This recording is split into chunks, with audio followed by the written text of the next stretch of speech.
E você sofre de enxaquecas, é? E não sabe o que fazer. Não sabe o que fazer para prevenir. Não é para prevenir assim o aparecimento de uma nova crise, você não sabe. Então ouça os conselhos que a nossa fisioterapeuta e osteopata Joana Moinho tem para nos dar. Essa é que agora vamos ficar bem esclarecidos de enxaquecas. Oh, minha querida, anda cá, meu anjo, que bom ter-te aqui de volta. Ai, obrigada, que bom ter-te aqui, que bom. Então vamos falar de enxaquecas. Exatamente. Oh, meu Deus, enxaquecas. Sabes que eu sofri de enxaquecas aí para aí. Bem, eu sou uma moça nova, não é verdade? Fiz há pouco tempo 55 anos, mas devo ter sofrido de enxaquecas para aí uns 55 também. Então temos uma especialista também à mesa. Eu sofria tanto de enxaquecas, meu anjo, mas agora já não sofro. Mas depois eu vou-te deixar falar e vou... Pronto, diz-me lá. Para outra consulta. Vamos ver. Então diz-me lá, quem é mais sujeito a enxaquecas? São os homens ou são as mulheres? Em termos estatísticos, claramente as mulheres, porque nós temos questões hormonais bastante diferentes dos homens. E é muito interessante, eu não sei se as pessoas que estão aí em casa sabem, as enxaquecas são disputadas, sobretudo em termos bioquímicos, devido à ausência de uma hormona muito importante que é a serotonina. A serotonina é a hormona do bem-estar, que nós podemos segregar de diferentes formas. E já vamos falar um bocadinho mais sobre isso. Portanto, quando há um período menstrual, acontece algo muito específico, que é portanto, uma queda abrupta de estrogênio, não é? Para que haja este ciclo a acontecer. Quando o estrogênio cai, a serotonina vai embora. E daí que a propensão para dores de cabeça em mulheres, regra geral, portanto, devido a esta condição, é bastante mais frequente. Portanto, eu lembro-me que eu tinha enxaquecas antes do período menstrual, durante o período menstrual e depois do meu período menstrual e de seguir. Portanto, eu tinha enxaquecas 3, 4 vezes por mês. Isso é altamente incapacitante. Era. Porque, regra geral, está associado também a outros fatores, que não apenas a componente menstrual. Mas diga disto. E lhe dizer que há questões, em termos estruturais, nomeadamente posturais, que nós não fazemos ideia. Imagine, o ovário tem ligamentos, tendões, fáscias que o conectam à nossa bacia. Portanto, basta que nós tenhamos uma alteração estrutural da nossa bacia para ter um ovário, imagine, fora de um eixo importante, faz com que haja menos irrigação sanguínea e logo esse eixo ovário-cérebro não se processa e não chega, portanto, tanto sangue ao nosso cérebro. É o suficiente para criar, por exemplo, uma enxaqueca proveniente durante portanto, o período menstrual. E não tem a ver apenas só com a menstruação. Muito bem. E há também a cefaleia. Qual é a diferença entre a cefaleia e a enxaqueca? É uma ótima questão isto, porque temos que diferenciar de facto aqui estas duas áreas. Portanto, cefaleia é o termo comum que denomina, portanto, a dor de cabeça. Depois podemos ter diferentes categorias dentro das cefaleias, onde se insere a enxaqueca.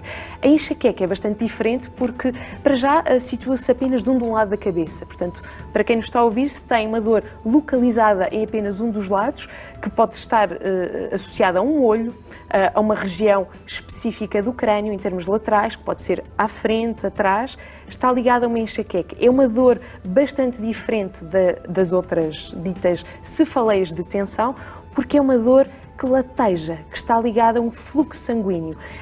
Quem tem dores de cabeça e enxaquecas sabe lindamente definir a diferença entre ter uma dor dita de tensão e uma enxaqueca, porque a enxaqueca, para além de não ser controlável, regra geral, com medicação, porque é uma dor que se mantém, é uma dor que pulsa, está ligada à nossa corrente sanguínea. Portanto, é uma dor que responde muito bem à aplicação de gelo. Portanto, ficamos já aqui com uma estratégia de tratamento, porque quando temos este fluxo sanguíneo de facto interrompido, temos esta dor latejante, uma dor bastante incapacitante. A cefaleia de tensão, uma dor que aperta, regra geral é bilateral, portanto situa-se dos dois lados, pode estar também em diferentes partes da nossa cabeça, mas que é uma dor fria, portanto que reage muito bem ao calor, ao contrário da enxaqueca. Até como é que nós sabemos? Como é que nós não sabemos? Então, como é que eu sei que tenho uma... Por acaso eu remediava as minhas com gelo, com panos de água molhados nos olhos, e não podia ver luz, tinha que me deitar no quarto, tudo sossegadinho, era o som, era a luz, era tudo. E outra coisa, eu também sabia quando ia ter enxaqueca, já sentia, e depois tomava uns comprimidos, que eu não vou dizer quais são, mas eu devo ter tomado caminhonetas daquilo, porque foi a vida toda. A Maria Helena e a maioria das pessoas, de facto. E depois até me diziam que aquele medicamento fazia mal à memória, mas no meu caso deve ter funcionado ao contrário, porque eu tinha uma memória ótima, pronto. Não é assim tanto do passado, mas uma memória presente espetacular, estou sempre em cima do acontecimento, mas vamos passar à frente, realmente era incapacitante, eu sofria muito, passava muitas vezes eu passei por bêbada. Porquê? Porque eu ia a um jantar e depois ia para a casa de banho vomitar, porque eu ficava tão mal disposta, com a dor de cabeça, porque dá vómitos. Pois é dá, ou não é? Pois dá. Dá muitos vómitos. E as pessoas diziam assim, pronto, olha, já... Não, mas não era a dor de cabeça, era horrível, incapacitante. É realmente terrível. Tocou num tópico muito interessante que tem a ver com a medicação. A maioria das pessoas, portanto, recorre à medicação para resolver a situação. A medicação é interessante em determinadas situações, eu diria até SOS, mas cria-se aqui uma informação antagónica no nosso cérebro quando recebemos a medicação, porque ela vai modular a informação cerebral e vai alterar o mecanismo de absorção, inclusivamente, desta serotonina.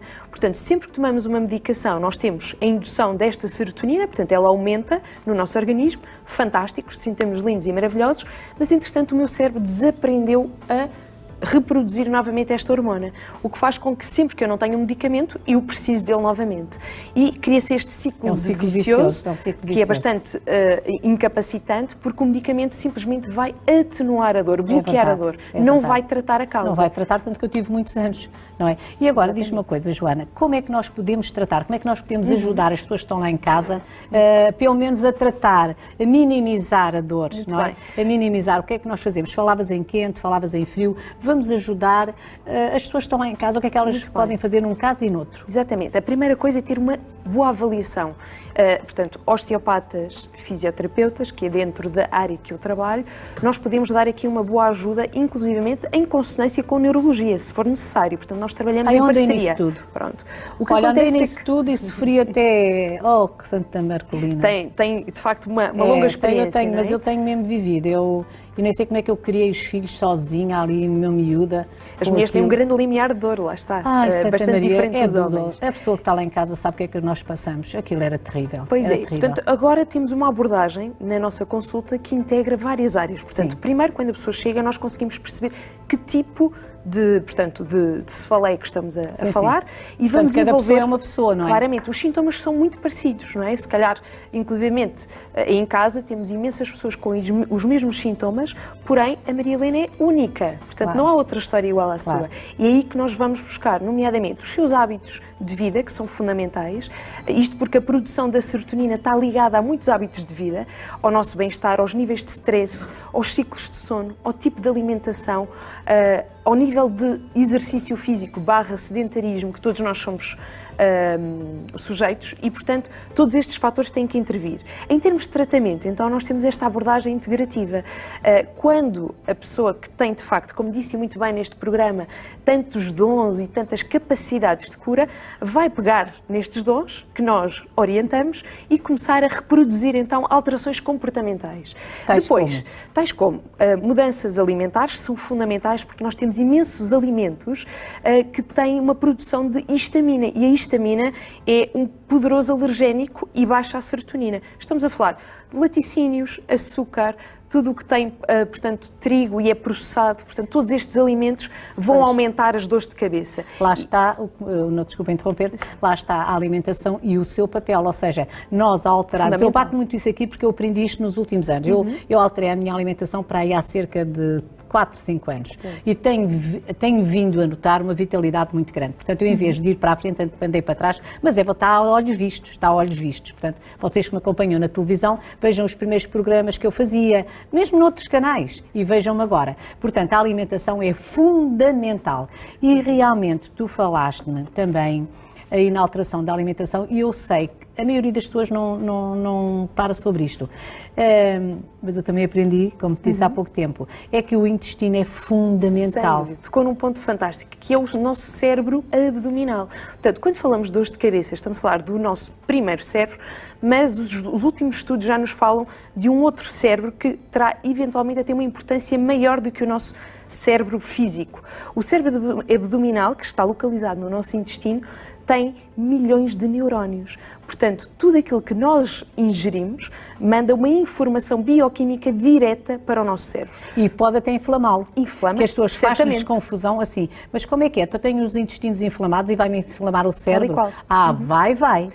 Inflama diretamente, porque nós temos vias absolutamente diretas do nosso intestino para o nosso cérebro. Portanto, tudo aquilo que ingerimos vai ter um impacto imediato. A retirada de determinados alimentos, muitas vezes, eu posso lhe dizer que em termos de percentagem, 50% das dores de cabeça melhoram automaticamente. Depois temos outras questões que têm a ver com questões mais estruturais, físicas, posturais. Todos nós, no nosso dia-a-dia, estamos cada vez mais numa projeção anterior da cabeça. Nós vivemos literalmente curvados. E isto faz com que o nosso eixo entre a cervical e os nossos ombros modificou-se ao longo dos anos. Claramente, quando este eixo é modificado, nós temos diversas dores de cabeça que advêm de falta de oxigenação, porque há um bloqueio em termos sanguíneos, há alterações estruturais da nossa cervical, como os famosos bicos de papagaio, podem ser inclusivamente uma das causas. Porquê? Porque esta discartrose que acontece na articulação cervical impede que haja depois um fluxo sanguíneo correto para o meu cérebro e o desencadeia uma dor de cabeça.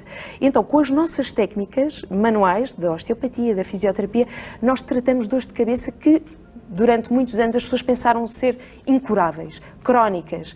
Eu costumo dizer que não há nada para a vida, a não ser a morte, e mesmo assim já não há. Até quando? Exatamente, até quando. Portanto, nós podemos de facto alterar esta cronicidade modificando alterações estruturais. Nós temos terapias como a terapia sacrocraniana, temos terapias em termos musculares, de energias musculares que podemos modificar movimentos cranianos. O nosso crânio tem movimento e que pode, por algum motivo, como seja, por exemplo, uma queda ao longo da sua vida, ter causado este traumatismo craniano que levou, depois disso, a pessoa não associa, mas a uma enxaqueca crónica.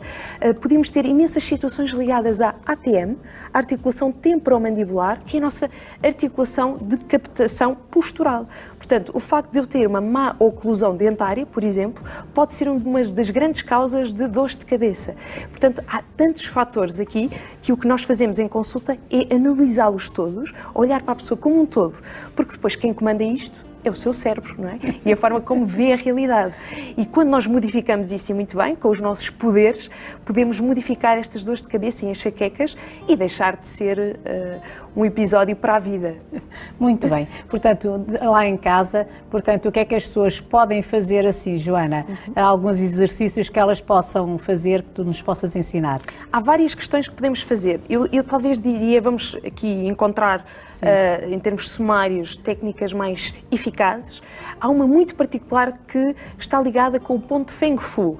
Hoje estamos a falar sobre Reiki, ligada à área do Japão. O ponto Feng Fu está ligado à medicina tradicional chinesa também, que basicamente é um ponto que nós temos no crânio, que se chama quarto ventrículo, em termos anatómicos, por onde passam todas as artérias e veias que irrigam o cérebro. Explicar aqui? Lá para cá, podemos explicar. Exatamente. E tu explicas ótimo. aqui. Então temos aqui um ótimo modelo. Lá. Então, se olharmos aqui para a cervical da Maria Helena, vou levantar um pouco aqui, portanto, o seu cabelo. Se fizer uma flexão anterior do pescoço, nós temos aqui uma pequena saliência. E se faço novamente extensão, olho para o teto, se colocar o nosso indicador, nós conseguimos encaixar o nosso indicador. Portanto, é um pequeno buraquinho que nós temos na base do crânio.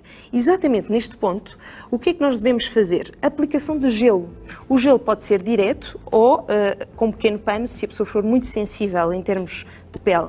E deve-se deitar, portanto, aplicamos o gelo e vai ficar com este gelo a atuar sobre este ponto durante 15 minutos. Deve fazê-lo à noite, ao deitar, ou em jejum de manhã, ao acordar. Quando fizer esta aplicação de gelo, vai sentir um arrepio inicialmente, mas depois uma entrada de calor. O quê? A enviada da serotonina direta para o nosso sistema neurológico e, portanto, tem um impacto absolutamente imediato, quer na prevenção, se fizermos isto numa base diária, quer no tratamento quando temos uma situação de dor. Portanto, esta é logo uma técnica muito simples, mas que tem uma eficácia comprovada. E tem mesmo, olha, tem mesmo eficácia comprovada, porque é assim, eu usei tudo, mas era de uma forma empírica, olha, punha tudo, punha gelo, punha aqui, punha acolá, eu sei lá o que é que eu fazia. Portanto, isto resulta mesmo, melhora mesmo. Agora, isto é com o gelo, e aquelas pessoas que é ao contrário, que é com o quente. Como é que fazem? Exatamente. Portanto, dependendo do tipo de dor, como já falámos aqui, quando aplicamos o calor, deve ser com calor, daqueles calores que podemos comprar inclusive nas farmácias, que tem o gel que podemos aquecer nos micro-ondas, e ao aplicar esse calor, vamos aplicar exatamente em 2 sítios particulares. Na base do crânio, portanto, em toda... explicou agora. Exatamente, mas não, aí agora, numa zona mais alargada. Faz aqui portanto... também, que é para elas perceberem tudo lá em casa, que nós somos amigas de verdade, de coração, porque eu sei que sofre. Portanto, aplicamos o calor nesta zona, que é a zona suboccipital, onde então temos esta entrada do fluxo sanguíneo, e ao aplicar o calor vamos melhorar muitíssimo a irrigação, ou também numa outra zona, que é a zona frontal. Esta é uma zona muito acometida nas enxaquecas e dores de cabeça, deve ter essa experiência, por vezes o olho. Porquê? Porque nós temos uma coisa que se chama esternocleidomastoideu, credo. Este músculo tão famoso no nosso cinema, que está diretamente ligado com um nervo importantíssimo que se chama nervo vago. O nervo vago é um nervo que está diretamente ligado com o meu intestino e com o meu estômago e com todos os órgãos que têm uma irrigação direta entre cérebro e intestino. Portanto, quando eu estou muito tenso, no meu dia-a-dia, níveis de stress muito intensos, tenho posturas de enrolamento, não consigo respirar pelo meu abdômen, respiro cá em cima. Eu vou comprimir diretamente o nervo vago. Este nervo, ao ser comprimido, manda o quê? Alerta SOS para o meu cérebro. E de repente o meu corpo pensa que eu tenho efetivamente um leão atrás dele. Se eu tenho o leão, o que é que eu vou fazer? Tenho que fugir. Então, ativamos o sistema nervoso simpático, que é o sistema de ataque-fuga.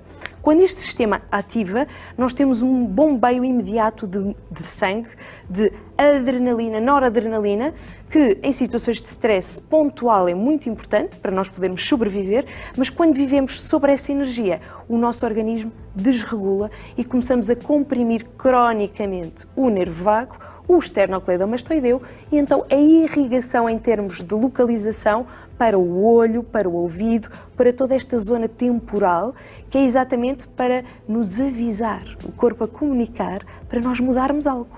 O difícil muitas vezes é interpretar, e é aí que nós entramos com esta ajuda de dar a conhecer, portanto, o significado do sintoma.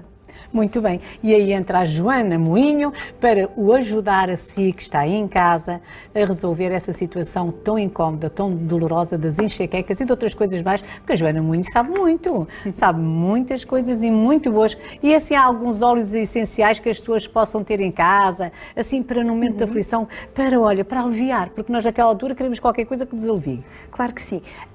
Há várias questões que nós podemos fazer em casa. Nós falámos há pouco da alimentação, mas também temos uma outra vertente, que é a suplementação, quando a alimentação não nos fornece tudo aquilo que necessitamos. Porquê? Porque, infelizmente, a maioria dos nossos alimentos ingeridos já não tem a qualidade nutricional que tinha há muitos anos atrás, e não só porque temos de tal forma desajustes bioquímicos que o nosso organismo, em determinadas fases, precisa de um boost bioquímico. Então aí entra vitaminas do complexo B, que são fundamentais e estão estudadas como uma grande melhoria da dor de cabeça, o magnésio, a vitamina C, o apanhar sol com a vitamina D, e depois temos óleos essenciais, como falou. Existe um em particular que eu gostaria de recomendar, que é o óleo de alecrim. É um óleo que tem um efeito muito interessante no meu sistema neurológico e que faz com que, quando eu tenho um óleo no meu sistema tegumentário, portanto pela pele, há uma absorção direta, mas há uma absorção também pelo meu sistema olfativo. E quando isso acontece, não é? É fácil de perceber que ele está diretamente ligado com o meu sistema neurológico que irriga todo o meu cérebro. Portanto, quando eu inspiro o óleo, eu consigo oxigenar automaticamente melhor o meu cérebro e irrigo todas essas estruturas. Portanto, a serotonina é restabelecida e a dor é melhorada. Muito bem, então quer dizer que aquela senhora que está lá assim na quinta dela, que está lá com uma grande dor de cabeça, se ela apanhar assim um pedaço de alecrim, cheirar, se calhar também ajuda. Também ajudará, com certeza. Nem que seja pela profunda inspiração. Nós vivemos todos em apneia cada vez mais, não é? Tá bom. Não sabemos respirar, não é, Não minha sabemos querida? respirar, é um ótimo tema também. É um ótimo tema, fica para a próxima. Está combinado? Muito bem, Para a combinadíssimo. próxima vez falar sobre as formas corretas de respirar. Boa. Obrigada, minha querida. Muito obrigada, Helena. Joana. Foi tão bom ter-te aqui. É um muito prazer. obrigada. É sempre um tenho- prazer. Muito obrigada. Tenho a certeza que ajudaste muitas pessoas que estão lá em casa Esperemos que sim. a ficar um bocadinho mais aliviadas da sua dor de cabeça, da sua enxaqueca, dessa terrível inimiga que nós temos que enfrentar muitas vezes todo o dia, não é? Então, um Exatamente. beijinho muito grande, minha Muito querida. obrigada. Muito obrigada. Muito obrigada. Muito obrigada.